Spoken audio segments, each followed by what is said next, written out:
Salsa à toutes et tous. Tout d'abord, je me présente, Stéphane Vachaud, dit Sancho 116 KM 193. En parallèle de mes mandats dans notre SOS, j'ai une activité professionnelle. Je suis responsable des travaux neufs pour un grand groupe hôtelier français qui se concentre actuellement sur un programme de rénovation de 530 millions d'euros sur 5 ans pour des établissements de 2 à 4 étoiles. L'organisation et le pilotage des chantiers de rénovation, c'est donc mon quotidien, notamment dans des bâtiments en milieu occupé. Alors, comment on bouge les slides ? Il y a la flèche verte au milieu. Non, je sais pas. Ah, c'est bon, merci. Je me présenterai sur... Ça vient. C'est prévu. Le projet dont nous parlons aujourd'hui concerne donc la rénovation des locaux associatifs situés dans les étages 2, 3, 4 de l'hôtel d'Iéna, au-dessus des étages ERP exploités par Club Iéna. Ce sont des plateaux d'une superficie moyenne de 300 mètres carrés, totalisant une surface de 1000 mètres carrés. C'est donc tout naturellement que j'ai accepté, à la demande de Thierry Lucotte, de participer à ce projet passionnant, le projet passionnant, puis à la demande de notre président Stéphane Gors, de le piloter et d'animer le groupe de travail. Ce groupe de travail qui est composé d'élus au conseil d'administration et au comité, donc il s'agit de Manu et moi-même, de représentants des salariés, Thomas Véran qui est ici présent. Et ensuite, nous avons des bénévoles, des sociétaires en activité. Cyril Alain, ici présent au fond de la salle, merci d'être présent. Et de sociétaires à la retraite, Michel Collet, ancien délégué général. Et de représentants des JP. Raphaël Cazot, à ma droite, et le Zidan JP, que je remercie de sa participation malgré son planning hyper chargé. Je voulais préciser que les réunions de travail de ce groupe se sont tenues une fois par mois de fin 2023 à fin 2024, et tous les 15 jours depuis. J'ai tenu à ce que les JP soient présents dans ce groupe de travail, puisqu'ils sont les futurs utilisateurs de ces locaux. C'est pourquoi j'ai demandé à Raphaël Cazot de m'accompagner dans cette présentation. Salsa à toutes et tous. Raficus, dit Raphaël Cazot, 148 les 215. Je suis membre du bureau du GT 169 avec Stéphane et avec un certain nombre de joyeux supporters qui sont venus nous soutenir. Je les en remercie.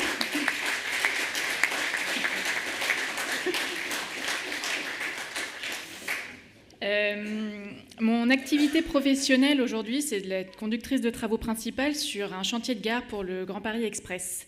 Ça fait 7 ans que je travaille dans la construction pour un major du BTP. J'ai eu l'occasion de faire de la conduite de travaux également sur une réhabilitation lourde de 2 tours à la Défense pour 80 millions, mais j'ai aussi fait des études de prix et de la conception sur des projets très variés allant d'un groupe scolaire à un centre aquatique, des logements en social ou non et des bureaux en mixte ERP. Alors, Raphaël, peux-tu nous dire en 2 mots pourquoi tu as accepté de participer à ce groupe de travail ? Tradition et opportunité.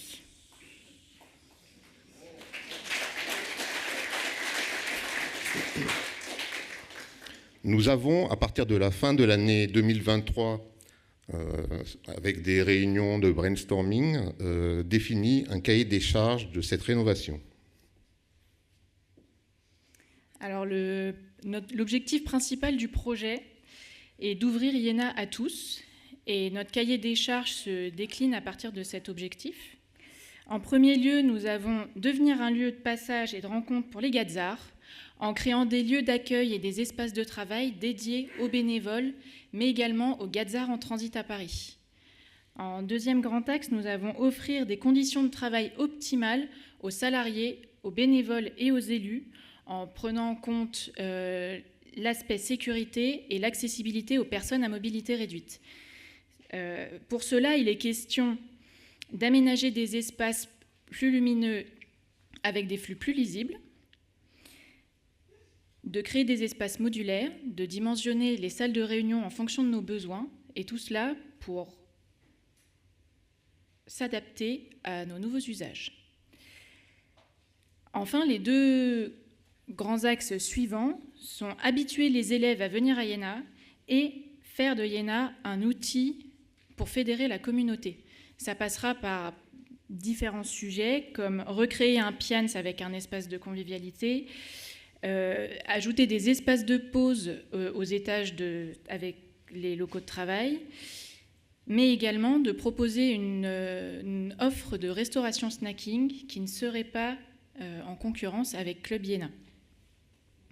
Enfin, il est question d'intégrer des engagements RSO au projet dans le but de produire des locaux durables, mais surtout de valoriser notre patrimoine. Le timing des travaux est envisagé de façon à coïncider avec les travaux déjà prévus du Club Iéna pour limiter au maximum les perturbations sur le site.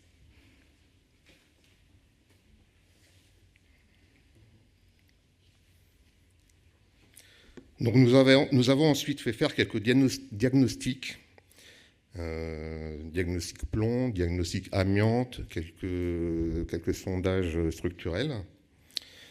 Nous avons fait un appel d'offres pour sélectionner un cabinet d'architectes pour la mission programmation, sélection qui a été faite par le groupe de travail, pour aboutir fin 2024 à une esquisse et à un budget programme. Les présentations au bureau, au conseil d'administration et au comité ont eu lieu depuis le début de l'année, permettant de déclencher les missions maîtrise d'œuvre, APD, APS, Pro, DCE, sur la phase 1, correspondant à l'enveloppe budgétaire votée en AG de novembre 2024, et priorisant les aspects rénovation des locaux intérieurs, amélioration des circulations, des conditions de sécurité et accessibilité, et une partie de travaux des mises aux normes énergétiques.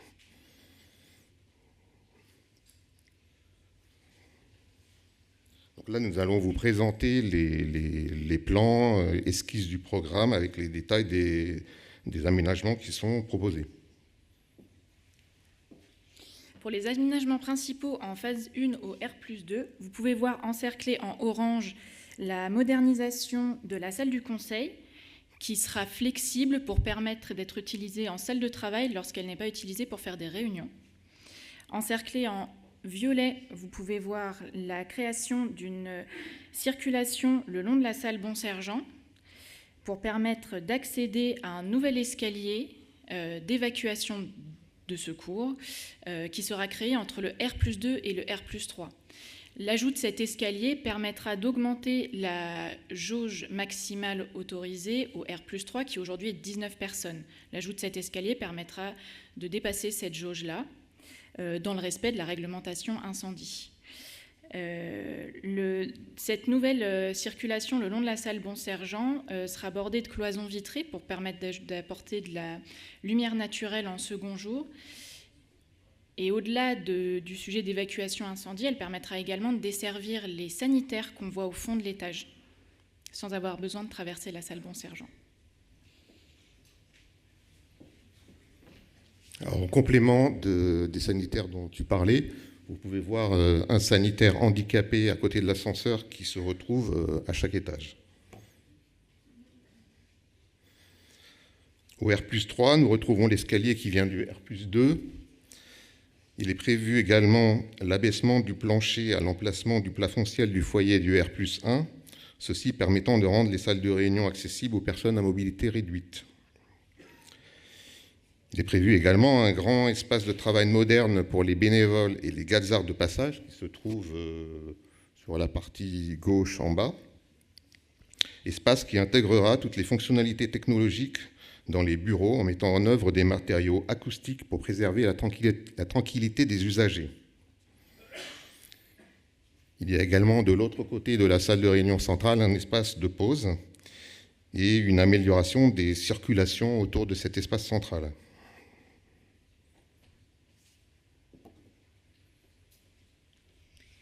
En ce qui concerne le R+4, on retrouve également un espace central avec les salles de réunion et de tailles variées, avec une circulation circulaire et plus en cul-de-sac comme ce qu'on peut avoir aujourd'hui, avec des cloisons vitrées toujours pour apporter de la lumière naturelle en deuxième jour, que ce soit dans les salles de réunion et dans les circulations. On voit également en violet l'ajout d'une salle de pause qui jouxte les salles de réunion. J'ai oublié de le dire au début, mais les petites images que vous voyez, ce sont des inspirations déco. C'est pas définitif. Voilà. Alors, précision également, cet étage sera dédié notamment aux salariés. Donc c'est pour cela que l'escalier ne monte pas jusqu'au R+4, puisque nous n'avons pas besoin d'augmenter la jauge au-delà de 19 personnes.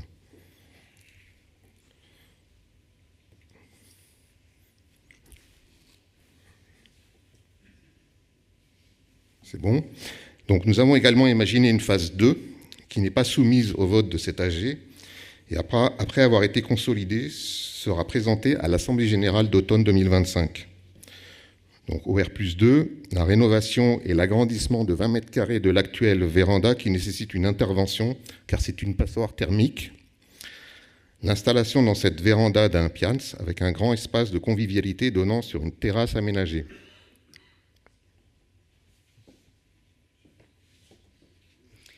Au R+3, on retrouvera l'aménagement d'une petite terrasse sur le toit de la nouvelle véranda, les deux terrasses au R+2 et R+3 étant prévues végétalisées. Ah, c'est bon,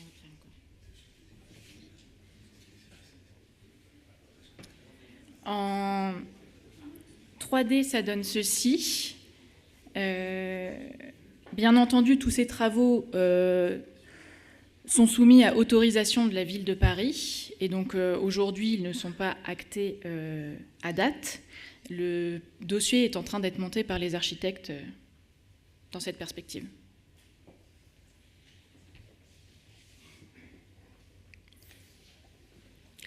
Voici la répartition budgétaire entre les deux phases. Le budget de la phase 1 se décompose de 700 kg € de travaux d'aménagement, 200 kg € de travaux énergétiques, une provision de 10% d'aléas, 117 000 € de mobilier d'hiver, 180 000 € d'honoraires architectes, bureaux de contrôle, SPS, etc. S'ajoutant une TVA, ça c'est cher, on ne peut rien faire, pour atteindre un total global proche de 1 500 000 €. Enveloppe votée en AG d'automne 2024. Alors je voudrais faire remarquer que si l'on considère les travaux d'aménagement seuls, ramenés à la surface de plancher totale, nous avons un ratio de près de 700 € par mètre carré, à comparer à des coûts moyens connus de rénovation de plateaux de bureaux sur Paris, qui tournent entre 800 et 1200 € du mètre carré, coût moyen, et la fourchette haute est à un niveau de 2300 € du mètre carré. La décomposition du budget de la phase 2 est pour l'instant une estimation et nécessite une consolidation.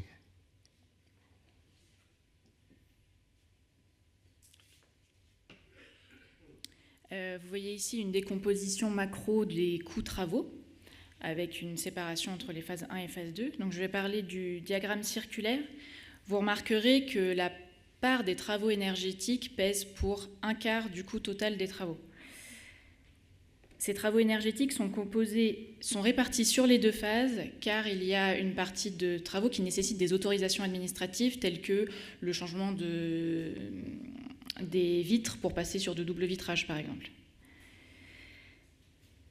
Vous pouvez également, il est également à noter que l'aménagement de la véranda des terrasses ne représente que 20% du coût total de travaux.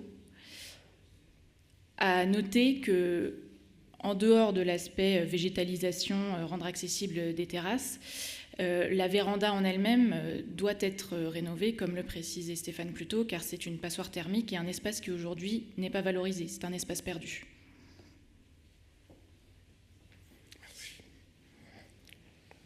Alors, planning des travaux. Planning des travaux, on le sait, il est tendu. Il est tendu parce qu'il était conditionné par des dates jalons à respecter, dont le vote aujourd'hui.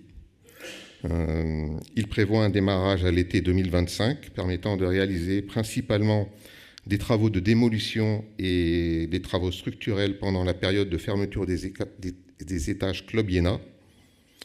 Ils sont prévus de se poursuivre avec un rendu du R+2 fin septembre, du R+3 un mois plus tard et du R+4 en suivant. Pendant cette période, les salariés seront logés dans des salons de Club Iéna pendant la fermeture estivale, puis temporairement dans les salles de réunion au R+2 et au R+3. Le planning de la phase 2 est conditionné par l'obtention des autorisations administratives et au vote du budget à l'AG d'automne 2025. Je voudrais rajouter une partie qui n'est pas sur les slides et qui concerne le suivi administratif et financier. Nous avons prévu le respect des procédures SOS, achats et délégations financières en appliquant la règle de 3 offres par demande de devis travaux. Suite à une sélection motivée par l'architecte et validée par le groupe de travail, une double signature président et trésorier SOS sera effectuée. Le même circuit de validation sera effectué sur les factures avec un suivi par rapport au budget. Ce mode de fonctionnement a été validé en conseil d'administration. Un comité de pilotage a été installé afin de réaliser la surveillance de ce mode de fonctionnement et de prendre des arbitrages quand nécessaire.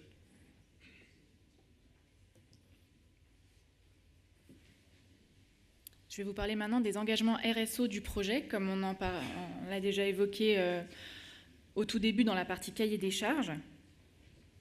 Donc en premier lieu, nous avons les travaux énergétiques. Comme je le disais, il y a un quart des coûts travaux qui sont dédiés à la réduction des consommations énergétiques de nos locaux. Ça va passer par le raccordement à la fraîcheur de Paris, le remplacement des fenêtres pour passer sur de doubles vitrages, le remplacement des terminaux de ventilation, l'asservissement de l'éclairage, etc. Notre projet s'inscrit également dans une démarche de valorisation du patrimoine, à la fois en rénovant nos locaux et en rendant des terrasses accessibles. On améliore la valeur de notre patrimoine immobilier.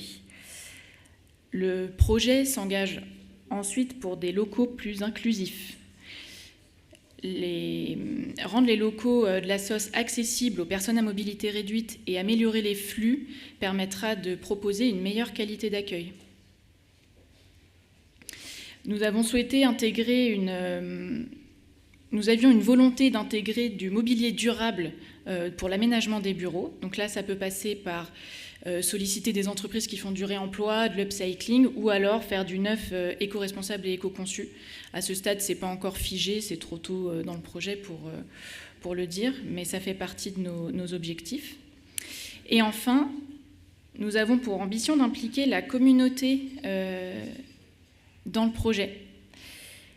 Nous souhaitons que les élèves fabriquent du mobilier iconique pour les nouveaux locaux de la SOS, le Pians par exemple. Et nous avons déjà pris contact avec le Meuteux Carré, qui se veut être le relais des campus pour fabriquer des portions du Pians qu'on réassemblerait ensuite à Iéna.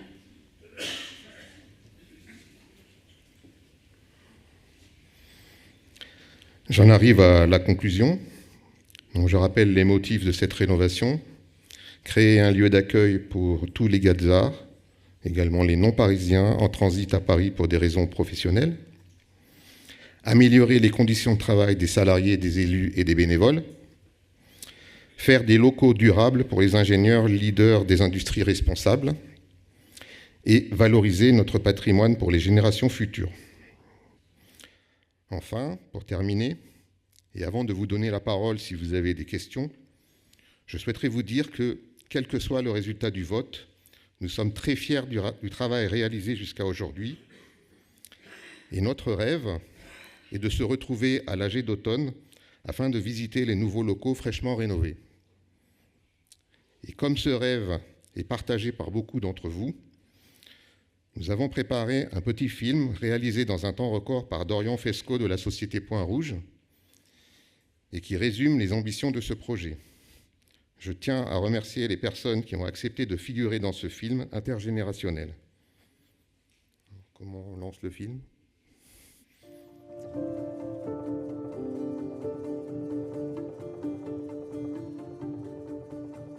Depuis plus d'un siècle, la Société des ingénieurs arts et métiers incarne un esprit de transmission, d'innovation et de fraternité où se croisent les générations, où se forgent les rencontres et les opportunités. Aujourd'hui, nous engageons un nouveau chapitre. Une réhabilitation pensée pour préserver l'âme du lieu tout en le projetant vers l'avenir. Depuis l'acquisition de l'hôtel d'Iéna en 1925 et son inauguration en 1926 par le président de la République Gaston Doumergue et du président de la société Louis Delage, ce lieu est le témoin vivant de notre histoire. Les étages supérieurs de l'hôtel vont renaître dans une modernité respectueuse de leur patrimoine.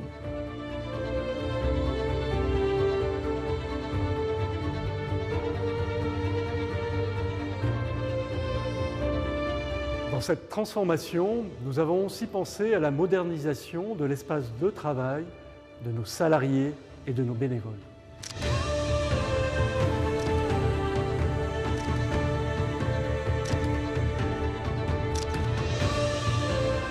Des espaces collaboratifs seront aménagés avec du mobilier acoustique et des équipements technologiques afin de favoriser le travail d'équipe, la créativité et l'efficacité des salariés et des bénévoles.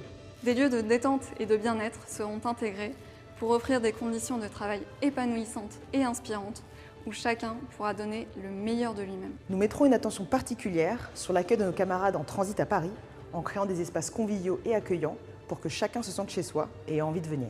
Rejoignez-nous dans cette aventure où l'héritage rencontre l'innovation, où le passé inspire l'avenir. Société des ingénieurs arts et métiers, ensemble, créons l'avenir de l'hôtel d'Iéna.